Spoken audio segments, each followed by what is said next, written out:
ಬಿಹಾರದಲ್ಲಿ ಇವತ್ತು NDA ಮತ್ತೊಂದು ಬಾರಿ ಅಧಿಕಾರಕ್ಕೆ ಬರ್ತಾ ಇದೆ. ಇವಾಗಲೇ BJPಯು ಸಹ ಖುಷಿ ಪಡ್ತಾ ಇದೆ, ಜೊತೆಗೆ NDA ಮೈತ್ರಿ ಖುಷಿ ಪಡ್ತಾ ಇದೆ.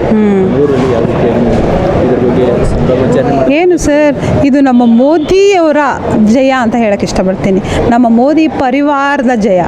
ನಿಜವಾಗ್ಲೂ ಮೋದಿ ಬಗ್ಗೆ ಎಷ್ಟು ಟೀಕೆ ಟಿಪ್ಪಣಿಗಳು ಮಾಡ್ತಾ ಇದ್ರು, ಅದಕ್ಕೆ ಸಿಕ್ಕಂತಹ ಉತ್ತರ ನಿಜವಾಗ್ಲೂ ಹೇಳ್ತಿದ್ರು.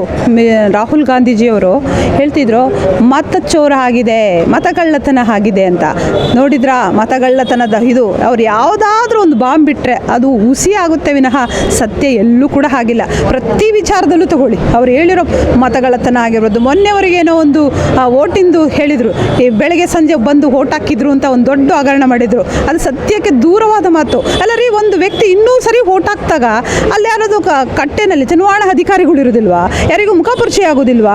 ಈ ಥರ ಸುಳ್ಳುಗಳನ್ನ ಹೇಳ್ಕೊಂಡು ಎಷ್ಟು ಅಪವಾದ ಹೊರಿಸ್ಬೋದು ನಮ್ಮ ಮೋದಿಜಿಯವ್ರ ಮೇಲೆ. ಅದು ಮಾಡಿದ್ರು, ಅದು ಗೊತ್ತು ಇಡೀ ರಾಷ್ಟ್ರಾದ್ಯಂತ ನಮ್ಮ ಮೋದಿಜಿಯವ್ರನ್ನ ಒಪ್ಕೊಂಡಿದೆ.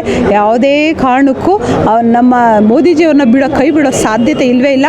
ಅದಕ್ಕೆ ನಿದರ್ಶನ ಇವತ್ತಿನ ಬೆಳವಣಿಗೆ, ಇವತ್ತಿನ ಗೆದ್ದಿರುವಂತಹ ಅಭೂತಪೂರ್ವ ಜಯ ಅಂತ ಹೇಳ್ಬೋದು. ರಾಹುಲ್ ಗಾಂಧಿ ಅವರು ಸಿಡಿಸಿರೋ ಈ ಬಾಂಬ್ಗಳೆಲ್ಲ ಹುಸಿ ಬಾಂಬ್ಗಳಂತೆ. ಆಬ್ವಿಯಸ್ಲಿ ಯಾವುದು ಊರ್ಜಿತವಾಗುವಂಥದ್ದಲ್ಲ. ಅವ್ರು ರಾತ್ರಿ ಹೇಳಿದ ನಂತರ ಬೆಳಗ್ಗೆ ಎಲ್ಲದೂ ಟುಸ್ ಆಗಿರ್ತದೆ. ಅಲ್ಲ ರೀ, ನೋಡಿ ನಮ್ಮ ಮೋದಿಜಿಯವರು ಯಾವತ್ತಾದ ಮುಸಲ್ಮಾನರನ್ನ ಹೊರಗಡೆ ಇಟ್ಟಿರೋ ಇದುಂಟ. ಮುಸಲ್ಮಾನರಿಗೆ ಎಷ್ಟೆಷ್ಟು ಕೆಲಸ ಮಾಡಿದ್ದಾರೆ, ಆದರೂ ಕೂಡ ಅವರ ವಿಷ ಬೀಜ ಬಿಚ್ಚುತ್ತಾ ಇದ್ದಾರೆ ಮುಸಲ್ಮಾನರ ಮನಸ್ಸಿನಲ್ಲಿ.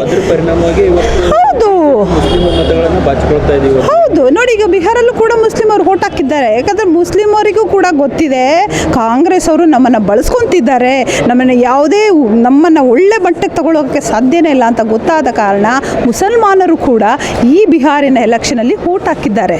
ಸತ್ಯ ಇದು. ನೋಡಿ, ಇದನ್ನು 201 ಆಗಿದೆ. ಅಭೂತಪೂರ್ವವಾದ ಜಯ ಮೋದಿಜಿಯವರ ನೇತೃತ್ವದಲ್ಲಿ. ಎಲ್ಲ ಕ್ವಶನ್ ಕೇಳ್ತಾರೆ, ಏನು ರೀ 73 ವರ್ಷದಲ್ಲಿ ಮೋದಿಜಿಯವ್ರನ್ನ ಇಳಿಸ್ಲಿಲ್ಲ ಅಂತ.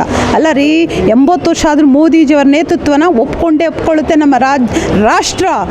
ಅವರ ಭಾವನೆ, ಅವರ ಏನು ಚಿಂತನೆ ಇದೆ ನಮ್ಮ ದೇಶದ ಜನಗಳ ಬಗ್ಗೆ, ನಿಜವಾಗ್ಲೂ ಪ್ರತಿಯೊಬ್ಬರು, ಯಾರಿಗೋ ಮನಸ್ಸಲ್ಲಿ ಇದೇ ಇಲ್ದವ್ರಿಗೆ ಒಪ್ಪದೇ ಇರ್ಬೋದು, ಪ್ರತಿಯೊಬ್ಬರು ಒಪ್ತಾರೆ. ಇದಕ್ಕೆ ಕಾರಣ ಈಗ ಆಗಿರುವಂತಹ ಬೆಳವಣಿಗೆ ಅಂತ ಹೇಳಕ್ಕೆ ಇಷ್ಟಪಡ್ತೀನಿ. ಜಾಸ್ತಿ ಮಹಿಳಾ ಮತದಾರರು ಸರ್ NDA ಮೈತ್ರಿಕೂಟಕ್ಕೆ. ಹೌದು, ಈ ಸರಿ ಹೆಚ್ಚಿನ ಮಹಿಳಾ ಮತದಾರರು ಓಟ್ ಹಾಕಿದ್ದಾರೆ. ಅದೇ ಕಾರಣಕ್ಕೆ ಗೆದ್ದಿದ್ದಾರೆ. ನೋಡಿ, ಮಹಿಳೆಯರಿಗೆ ನಿಜವಾಗ್ಲೂ ಅದಕ್ಕೆ ಹೇಳೋದು, ಮಹಿಳೆಯರು ಏನು ಬೇಕಾದರೂ ಮಾಡ್ತಾರೆ ಅಂತ. ಮಹಿಳೆಯರ ಗೌರವ ಈಗ ನಮ್ಮ ಮೋದಿಜಿಯವರಿಗೆ ಎಷ್ಟಿತ್ತು ಈ ಬಿಹಾರದ ಎಲೆಕ್ಷನಲ್ಲಿ ಅಂತ ಗೊತ್ತಾಗ್ತಿದೆ. ತೇಜಸ್ವಿ ಯಾದವ್ ಅವರು ಏನೋ ಮಾಡೋಕ್ಕೋದ್ರು, ಯಾದವ ಮತ್ತು ಮುಸ್ಲಿಮವ್ರನ್ನ ಒಟ್ಟಿಗೂಡಿಸಿ ನಮ್ಮ ಕಡೆ ಬಳಸ್ಕೊಳಕ್ಕಾಗುತ್ತೆ ಅಂತ ಅಂದ್ಕೊಂಡ್ರು. ನೋವೇ. ಯಾಕಂದರೆ ಇಲ್ಲಿ ಅವರಿಗೂ ಕೂಡ ಗೊತ್ತಿದೆ, ಹೆಣ್ಣುಮಕ್ಳಿಗೂ ಕೂಡ ಗೊತ್ತಿದೆ ಏನೇನು ಮಾಡಿದ್ದಾರೆ ಮೋದಿಜಿಯವರು ಮಹಿಳೆಯರಿಗಾಗಿ ಅಥವಾ ನಮ್ಮ ಹಿಂದುತ್ವದಕ್ಕಾಗಿ. ಯಾಕಂದರೆ ಮುಸ್ಲಿಮವ್ರನ್ನ ಹೊಡಿತಿರೋದೇ ಕಾಂಗ್ರೆಸ್ ಅವ್ರಿ. ಮುಸ್ಲಿಮವ್ರನ್ನ ಬೇರ್ಪಡಿಸ್ಬೇಕು ಅಂತ ನಾವು ಎಲ್ಲೂ ಹೇಳಿಲ್ರಿ, ಅವ್ರನ್ನ ಹೊರಗಡೆ ಇಡಬೇಕು ಅಂತ ಎಲ್ಲೂ ಹೇಳೋದಿಲ್ಲರಿ. ಇದನ್ನು ಮಾಡ್ತಿರೋದು ಕಾಂಗ್ರೆಸ್ ಪಕ್ಷ. ಅದಕ್ಕೆ ಉತ್ತರ ಈ ಬಿಹಾರಿನ ಎಲೆಕ್ಷನ್ನು ಅಭೂತಪೂರ್ವವಾದ ಜಯ ನಮ್ಮ ಪಕ್ಷದ ಕಾರ್ಯಕರ್ತರ ಈ ನಲಿವುಗೆ ಸಾಧ್ಯವಾಗಿದೆ. ಇದಕ್ಕೆ ನಮ್ಮೆಲ್ಲ BJP ಕಾರ್ಯಕರ್ತರು ಎಲ್ಲರದ್ದು ಬೆಂಬಲ ಕೂಡ ಇದೆ. ನಮ್ಮ ನರೇಂದ್ರ ಮೋದಿಜಿಯವರಿಗೆ ಯಾವಾಗಲೂ ನಮ್ಮ ಬೆಂಬಲ ಇರುತ್ತೆ ಅಂತ ಹೇಳಕ್ಕೆ ಇಷ್ಟಪಡ್ತೀನಿ. ಬೋಲೋ ಭಾರತ್ ಮಾತಾ ಕಿ. Thank you. ಹೆಚ್ಚಿನ ವಿಡಿಯೋಗಳಿಗೆ ಪ್ರತಿಧ್ವನಿ ಯೂಟ್ಯೂಬ್ ಚಾನೆಲ್ ಸಬ್ಸ್ಕ್ರೈಬ್ ಮಾಡಿ, ಬೆಲ್ ಐಕಾನ್ ಕ್ಲಿಕ್ ಮಾಡಿ.